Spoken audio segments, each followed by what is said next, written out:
Here we have an anatomy breakdown, and I'm going over a very important and special muscle group, the adductors or the inner thighs. And in this breakdown, I'm going to review how the upper inner thighs or adductors create lower body alignment, how it improves our strength training routine, muscle building, and sports performance, and also how it supports our pelvic floor function.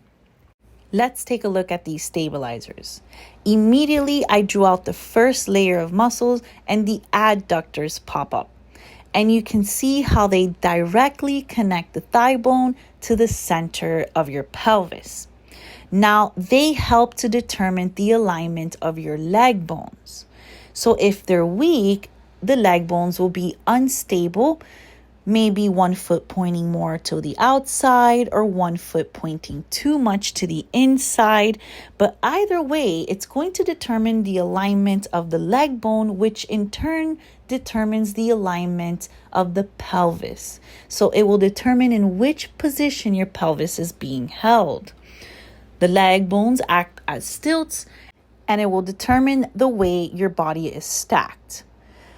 Now let's move on to the topic of strength, muscle building, and performance.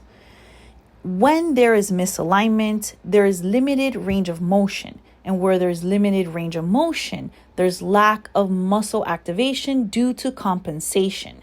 And as you can see right now, the adductor magnus really runs all throughout that upper part of the leg bone. So when we talk about glute activation, lower body strengthening, or rotation for rotational type sports, you do not want to miss continuously working, activating, and addressing those upper inner thighs.